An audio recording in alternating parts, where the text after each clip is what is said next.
Hello, in this video we're going to look at where to get free images that you can use as part of your business, for your client, for your class project, for your teaching resources that don't get you into trouble and that don't cost any money. The main two places is Unsplash and Pexels. Let's dive in. Right, let's have a look. I'm going to go into Elements, I'm going to go down to Photos, and let's say that instead of camping, you got a tattoo studio from your random project generator. We know that Crown is paid and No Crown is free, but commercially usable. Where did they come from? Let's look at tattoo. Let's go to the little dotted lines. This one here, okay, come from a site called Pexels. Very common for people to use images that came from Pexels, okay? It was shot by Brett Sales.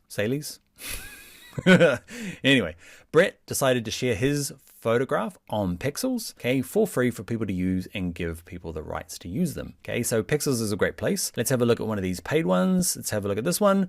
This one's come from Getty Images. Getty Images have licensed this for Canva, okay, and as part of your paid pro account, which is a little crown, they've let you use it, but you actually have to pay for it. Money is exchanged hands between Canva and your subscription and Getty Images. Getty Images are great images. They are royalty free, so you don't have to keep paying for them. You only have to pay for them once. And by paying for them, it just means like paying for your pro account. It's all wrapped up in there. You don't have to pay for them separately. So Pexels is a good place. Let's have a look. Often it can be easier just to go straight to Pexels to search for images, because the problem with the free account in Canva is that it doesn't allow you to filter by paid and free. When you get the paid account, you can, weirdly. Okay, they might change that. Have a look if you're in the free account. If you are in the free account, it's easy just to go to pexels.com, okay, or Unsplash. Some of them cross over between them. Some of them are different. I use both of these places. They just have a different curation of images. You'll find some that are on Unsplash and some that are on Pexels. There is probably 20 other good places to get free images from. I know these two, so that's why I'm sharing them. I like it in here.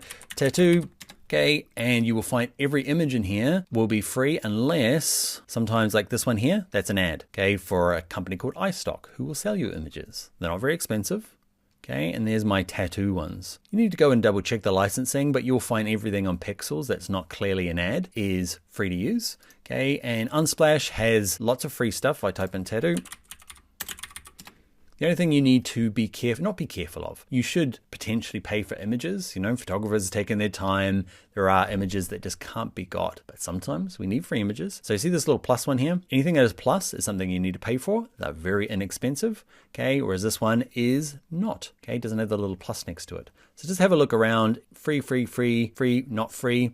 You'll find the ones that have like a really serious composition, like man, the lights, the golden hour. It's every likelihood that this tattoo artist is not actually doing any tattooing. They've just been set up for this composition to get something really interesting. One of the handy things for both of these sites is orientation. You can say I want portrait stuff. If you're working primarily on social media, it's really handy to have this kind of like vertical format, okay, or portrait to get started rather than trying to do some weird cropping later on.